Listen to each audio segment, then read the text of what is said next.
ధన్యవాదాలు అధ్యక్ష.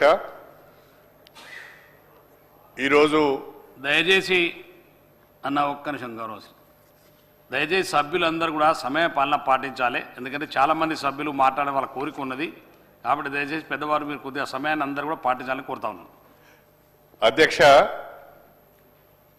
ఇది ఒక ముఖ్యమైన అంశం. సభ్యులందరూ కూడా చాలా ఉత్సాహంగా ఈ చర్చలో పాల్గొనాలని ఉత్సాహపడుతున్నారు. ఒక పవిత్రమైన రోజు, ఒక చరిత్రాత్మకమైన రోజు, దళిత జాతులకు మేలు జరుగుతున్న రోజు. ఈ సమయంలో స్పీకర్ గారిని, అదేవిధంగా లెజిస్లేటివ్ అఫైర్స్ మినిస్టర్ గారిని కూడా నేను రిక్వెస్ట్ చేస్తున్నాను, అందరికీ అవకాశం ఇవ్వండి, 1-2 నిమిషాలు ఎక్కువ సమయం కూడా ఇవ్వమని ప్రత్యేకంగా మిమ్మల్ని కోరుకుంటున్నాను. అధ్యక్ష, 1994లో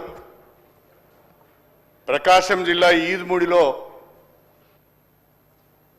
షెడ్యూల్ కులాల వర్గీకరణ కోరుతూ ఒక సమావేశం జరిగింది. 2025 30 సంవత్సరాలు గడిచిపోయింది అధ్యక్ష. 30 సంవత్సరాలుగా ఎంఆర్పిఎస్ నాయకత్వంలో బ్రహ్మాండంగా దండోరా ఉద్యమం జరిగింది. 30 సంవత్సరాలుగా ఈ దండోరా ఉద్యమానికి నాయకత్వం వహిస్తున్న మందకృష్ణ మాదిగను ప్రత్యేకంగా అభినందించవలసిన అవసరం ఉన్నది. మాదిగ ఉపకులాల తరఫున ఈ వర్గాలు అనేక దశాబ్దాలుగా అన్యాయానికి గురవుతున్నాయి. రిజర్వేషన్ ఫలాలను అందుకోలేకపోతున్నాయి. వారి తరఫున గొంతెత్తాలని ఆలోచన చేసి ఉద్యమాన్ని ప్రారంభించడం జరిగింది. సంతోషకరమైన విషయం ఏంటంటే,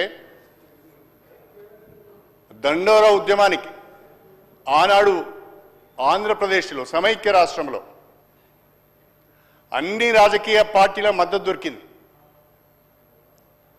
అన్ని సంస్థల సంఘాల యొక్క మద్దతు దొరికింది. అదేవిధంగా సమాజం యొక్క సంఘీభావం దొరికింది. నాకు తెలిసినంత వరకు ఒక సామాజిక ఉద్యమానికి సోషల్ యాక్సెప్టెన్స్ వచ్చింది అంటే ఓన్లీ దండోరా ఉద్యమానికి అని చెప్పి నేను ఈ సందర్భంగా తెలియజేస్తున్నా. అందుకే దాన్ని సామాజిక ఉద్యమం అన్నాం. అంతేకాకుండా ఈ 30 సంవత్సరాలలో సమైక్య ఆంధ్రప్రదేశ్లో ఉన్న ప్రభుత్వాలు కానీ, తెలంగాణ రాష్ట్రంలో ఉన్న ప్రభుత్వాలు కానీ షెడ్యూల్ కులాల వర్గీకరణను సమర్థిస్తూ శాసనసభలో ఏకగ్రీవ తీర్మానాలు చేసినాయి. తెలుగుదేశం ప్రభుత్వం కావచ్చు, కాంగ్రెస్ ప్రభుత్వం కావచ్చు, బీఆర్ఎస్ ప్రభుత్వం కావచ్చు, మళ్ళీ వచ్చిన కాంగ్రెస్ ప్రభుత్వం కావచ్చు, అన్ని రాజకీయ పార్టీలు కూడా సంఘీభావం తెలిపినాయి. అన్ని ప్రభుత్వాలు కూడా శాసనసభలో ఏకగ్రీవ తీర్మానం చేసినాయి.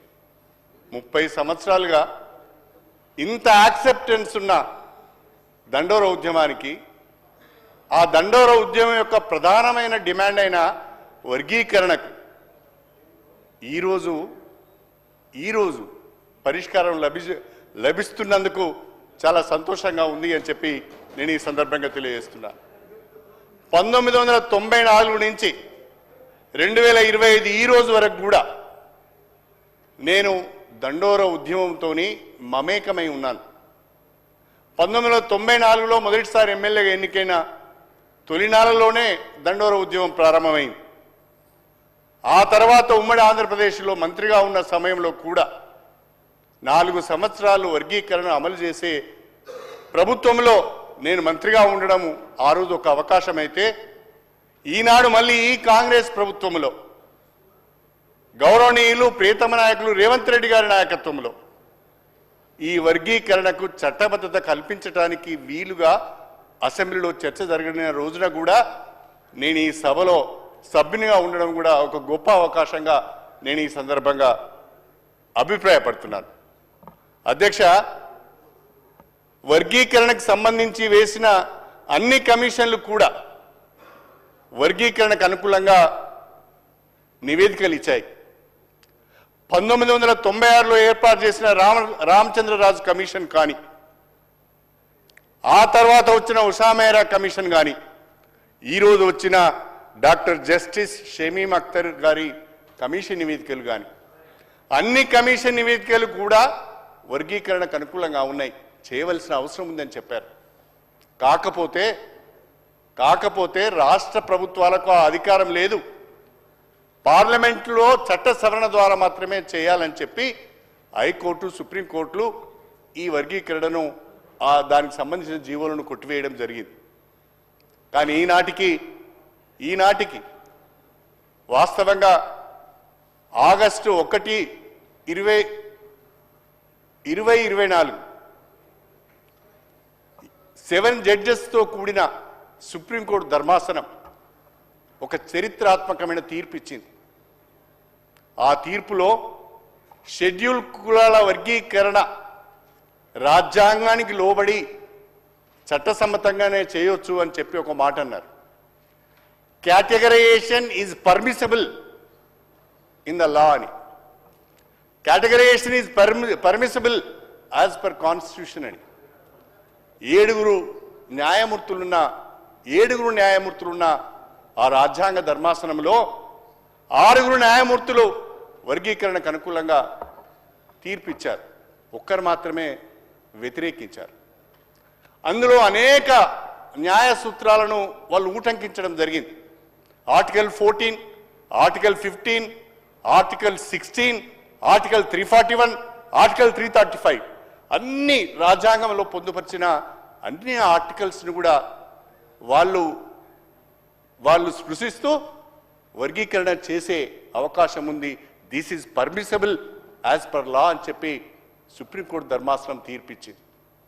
ఈ సుప్రీంకోర్టు ధర్మాసనం తీర్పుకు మద్దతుగా చర్చలు జరుగుతున్న సందర్భంలో state government under the leadership of honourable CM Revanth Reddy గారు వారు స్వయంగా మన మంత్రి దామోదర్ రాజనరసింహ గారి నేతృత్వంలో మీరు ఢిల్లీ వెళ్ళండి, మీకు అనుకూలమైన అడ్వకేట్ని మీరు పెట్టుకోండి, రాష్ట్ర ప్రభుత్వం ఖర్చును భరించడానికి సిద్ధంగా ఉంది అని చెప్పి కేటగరైజేషన్కి అనుకూలంగా తెలంగాణ ప్రభుత్వం తరఫున అఫిడవిట్ ఫైల్ చేయడం జరిగింది.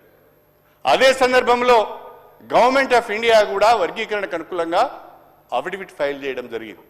కేంద్ర రాష్ట్ర ప్రభుత్వాలు రెండు కూడా వర్గీకరణకు అనుకూలంగా అఫిడవిట్ ఫైల్ చేయడము, సుప్రీంకోర్టులో ఉన్న ఆ ధర్మాసనంలో ఉన్న 7 న్యాయమూర్తులు కూడా 6 దీనికి అనుకూలంగా తీర్పు ఇవ్వడం జరిగింది. నిజంగా ఇన్ని సంవత్సరాల పోరాటం, ఇన్ని సంవత్సరాల కళ ఈరోజు సాకారం కావడం చాలా గొప్ప విషయం అని చెప్పి నేను ఈ సందర్భంగా తెలియజేస్తున్నా. ఇంకా దీని గురించి చర్చోపచర్చలు చేయడము, దీన్ని వ్యతిరేకించే ప్రయత్నం చేయడము ఏ విధంగానూ కూడా ఏ న్యాయ సూత్రాలకు కూడా సరైనది కాదు అనేది నా ఆలోచన. నేను ఒక మాట చెప్పాలనుకుంటున్నాను. ఇవాళ సమాజంలో డిమాండ్స్ అన్ని ఎట్లా వస్తున్నాయి అంటే, మేము ఎంతమంది ఉన్నామో మాకంతా అనే డిమాండ్స్ వస్తున్నాయి. ఇవాళ మనము కులగణన పైన చర్చ చేశాం.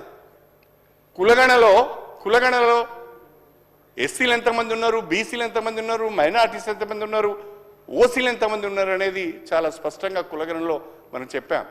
ఎందుకు చెప్పడమే కాకుండా ఏమన్నాము, ఈ కులగణన ఆధారంగా ఆయా వర్గాల సంక్షేమానికి ఈ ప్రభుత్వం కట్టుబడి ఉన్నదనే మాట ఈరోజు మనం చెప్పాం. అదేవిధంగా నేను ఇంకొక మాట కూడా మీకు చెప్పాలి. 2014లో తెలంగాణ ప్రజల సమైక్య పోరాటాల ఫలితంగా తెలంగాణ వచ్చింది. తెలంగాణ వచ్చిన సందర్భంగా ఆంధ్ర తెలంగాణ మధ్యన ఆస్తుల పంపకానికి సంబంధించిన విషయం వచ్చినప్పుడు పాపులేషన్ ఆధారంగా, జనాభా ఆధారంగా 58% అసెట్స్ ఏమో ఆంధ్రాకి ఇచ్చారు, 42% అసెట్స్ తెలంగాణకి ఇచ్చారు. ఏ బేసిస్ మీద ఇచ్చారు? జనాభా దామాష పైన ఇచ్చారు. కులగణన చేసిన తర్వాత ఏం చెప్తున్నాము? జనాభా దామాష పైన అభివృద్ధి కార్యక్రమాలు, సంక్షేమ కార్యక్రమాలు అమలు చేస్తామని చెప్తున్నాం. అదే కదా మేము అడుగుతున్నది, అదే కదా మాదిగా ఉపకులాలు 30 సంవత్సరాలుగా అడుగుతున్నది. మా జనాభా దామాషా పైన జనాభా ప్రాతిపదిక పైన డాక్టర్ బిఆర్ అంబేద్కర్ గారు మాకిచ్చిన ఆ రిజర్వేషన్లను మాకు వర్తింపజేయండి, సమపాలలో వాటిని పంచండి అని అడుగుతున్నారు. దాంట్లో డాక్టర్ బిఆర్ అంబేద్కర్ పైన గౌరవం ఉన్న వాళ్ళందరూ ఒక్క విషయాన్ని మాత్రం మర్చిపోవద్దు. డాక్టర్ బిఆర్ అంబేద్కర్ గారు అనేక సందర్భాలలో అనేక వేదికల పైన ఒక మాట చెప్తుండేవారు, equal opportunities and equal rights అనే మాట ప్రతి సందర్భంలో వారు నొక్కి చెప్పేవారు. అలాంటి అవకాశం అందరికీ రావాలి. అవకాశాలు వచ్చినప్పుడే అందరూ ఎదగటానికి అవకాశం ఉంటుంది. అవకాశాలు రానప్పుడు వాళ్ళ కెపబిలిటీస్ని కానీ వాళ్ళ క్యాలిబర్ని కానీ ప్రూవ్ చేసుకోవడానికి అవకాశం ఉండదు.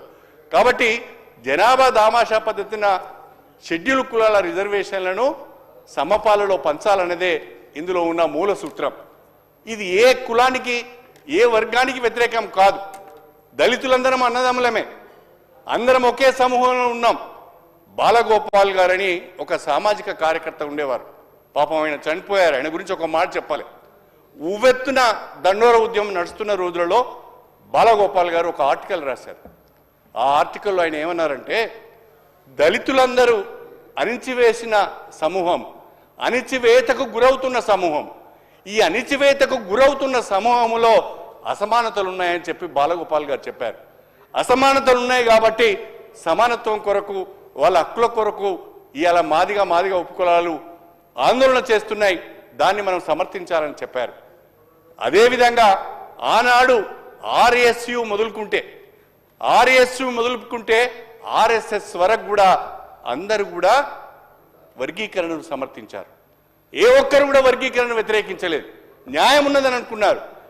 వీళ్ళకు నష్టం జరుగుతుందని భావించారు, వీళ్ళకు అన్యాయం జరుగుతుందని భావించారు. కాబట్టి ప్రతి ఒక్కరు కూడా వర్గీకరణకు మద్దతుగా నిలబడ్డారని చెప్పి నేను ఈ సందర్భంగా మీ అందరికీ సవినయంగా తెలియజేసుకుంటున్నా.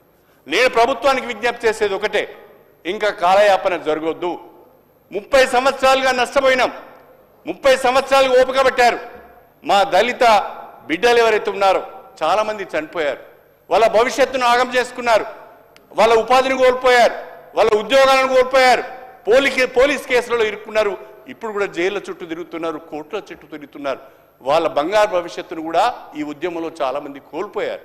ఇంకెన్ని సంవత్సరాలు ఓపిక పట్టాలనో రాష్ట్ర ప్రభుత్వం కూడా ఆలోచించవలసిన అవసరం ఉన్నది. ఇంకేమాత్రము కాలయాపన చేయకుండా, మాదిగా ఉపకులాల యొక్క ఓపికను పరీక్షించకుండా, సుప్రీంకోర్టు తీర్పు వచ్చిన తర్వాత కూడా ఇంకా మీనమేషాలు లెక్కించకుండా తక్షణమే దీని అమలుకు సంబంధించి కార్యాచరణ ప్రణాళిక ప్రకటించాలని చెప్పి నేను రాష్ట్ర ప్రభుత్వాన్ని కోరుతున్నాను. చాలా చక్కటి నివేదిక ఇచ్చారు. ఏబిసిడి గతంలో ఉండేది, ఈరోజు ఏబిసిగా 3 కేటగిరీలుగా దీన్ని సభ ముందు పెట్టారు. దీనికి పూర్తి సంఘీభావాన్ని మేము తెలుపుతున్నాం. ఇంకొక విషయం, క్రీమీ లేయర్ విషయంలో కూడా రాష్ట్ర ప్రభుత్వం తీసుకున్న నిర్ణయాన్ని నేను హృదయపూర్వకంగా స్వాగతిస్తున్నాను. నేను ఎమ్మెల్యేనే కావచ్చు, వివేక్ ఎమ్మెల్యేనే కావచ్చు, కానీ మేము ఎమ్మెల్యే అయినంత మాత్రాన మా క్యాస్ట్ పోతలేదు, మా అవమానాలు పోతలేవు, మమ్మల్ని చిన్నచూపు చూసే పరిస్థితి మాత్రం పోతలేదు. కాబట్టి ఎన్ని సంవత్సరాలైతే కుల వ్యవస్థ ఈ సమాజంలో ఉంటుందో ఆ కుల వ్యవస్థ ద్వారా వచ్చిన అంటరానితనం కానీ, అసమానతలను కానీ, అవమానాలను కానీ మేము భరిస్తూనే ఉన్నాం. ఒక ఎమ్మెల్యే అయినా, ఒక ఎంపీ అయినా, ఒక మంత్రి అయినా ఎస్సీ మంత్రినే చూస్తున్నారు, ఎస్సీ ఎమ్మెల్యేనే చూస్తున్నారు, ఎస్టీ ఎమ్మెల్యేగా ఎస్టీ మంత్రినే చూస్తున్నారు తప్ప ఎంత క్యాలిబర్ ఉన్నా, ఇతరులతో పోటీపడి పనిచేసే స్కిల్స్ ఉన్నా, ఇతరులతో పోటీపడి పరిపాలించే సమర్థత ఉన్న, అనుభవం ఉన్న, చివరికి వచ్చే వరకు ఈయన ఎస్సీ అని ముద్ర వేసి ఆ క్యాలిబర్నంతా కూడా కప్పివేసే ప్రయత్నం చేస్తున్నారు. కాబట్టి ఏదో ఎమ్మెల్యే అయిపోయారు, ఎంపీ అయిపోయారు, మంత్రి అయిపోయారు, కూనంనేని సాంబశివరావు గారు మాట్లాడి వెళ్ళిపోయారు. నేను అడగదలుచుకున్న కూనంనేని సాంబశివరావు గారిని, ఇది మీ సిపిఐ పాలసీయా లేకుంటే మీరు వ్యక్తిగతంగా మీరు చెప్తున్న అభిప్రాయమా? అది కూడా స్పష్టం చేయవలసిన అవసరం ఉన్నది. నాకు తెలిసినంత వరకు సిపిఐ పార్టీ ఎట్టి పరిస్థితుల్లో క్రీమీ లేయర్ను సమర్థించదు. కానీ ఎందుకో కూనంనేని సాంబశివరావు గారు తొందరపడి మాట్లాడారేమో నేను అనుకుంటున్నా. క్రీమీ లేయర్ అనే దాన్ని తిరస్కరించినందుకు కూడా నేను రాష్ట్ర ప్రభుత్వానికి హృదయపూర్వకంగా ఈ సందర్భంగా నేను అభినందనలు తెలియజేస్తున్నాను. నేను ఒక విషయం చెప్పాలనుకుంటున్నా. ఈనాడు కాంగ్రెస్ ప్రభుత్వం చాలా ధైర్యం చేసి రిస్క్ తీసుకొని ఇవాళ ఈ ప్రతిపాదనతోని ముందుకు వచ్చారు. ఈ నివేదికను, ఈ కమిషన్ రిపోర్ట్ను అమలు చేయాలని అనుకుంటున్నారు. చాలా సంతోషం. మనం అందరం కూడా ఈ ప్రభుత్వానికి సంఘీభావం తెలపవలసిన అవసరం ఉన్నది. కానీ నా అభ్యర్థన ఏంటి అంటే చేవెళ్ల సభలో ఖర్గే గారు స్వయంగా కాంగ్రెస్ పార్టీ అధికారంలోకి వస్తే షెడ్యూల్ కులాల రిజర్వేషన్ను 18% పెంచుతామని చెప్పారు. ఇవాళ ఈరోజు ఈ సభలో ప్రవేశపెట్టిన కులగణన సర్వేలో షెడ్యూల్ కులాల పర్సంటేజ్ 17.43గా ప్రభుత్వం చూపించింది. గతంలో సమగ్ర కుల సర్వేలో కూడా షెడ్యూల్డ్ కులాల జనాభా 18%గా చూపించబడ్డది. నేను కోరుతున్నా మా మంత్రివర్యులు శ్రీధర్ బాబు గారిని, దామోదర రాజనరసింహ గారిని, కోమటిరెడ్డి గారిని, ప్రభుత్వాన్ని నేను కోరుతున్నా, మాకు 18% రిజర్వేషన్లు ఇవ్వండి.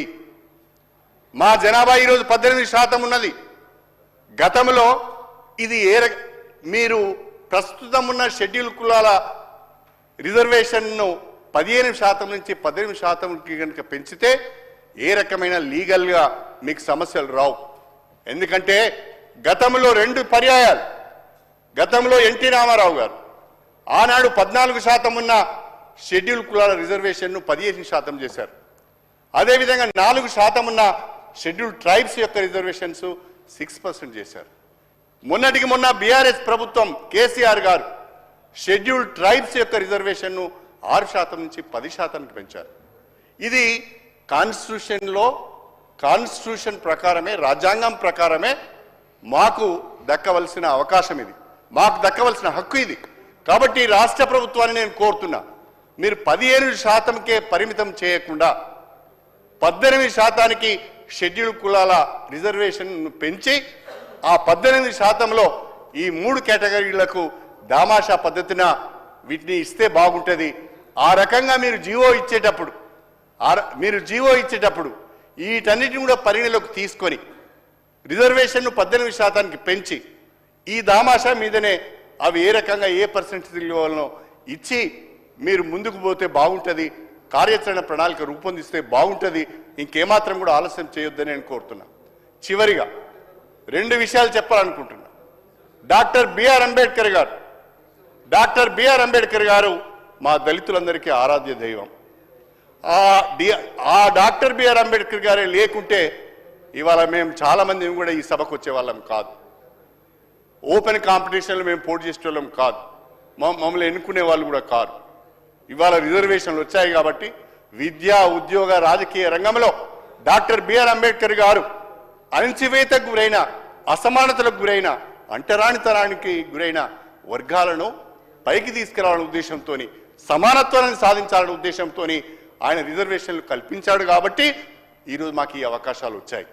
కాబట్టి ఆయన మాకు ఆరాధ్య దైవం. ఎవరికైనా, మా ఒక్కరికే కాదు, మొత్తం భారత జాతి గర్వించే గొప్ప వ్యక్తి, మేధావి డాక్టర్ బిఆర్ అంబేద్కర్ గారు.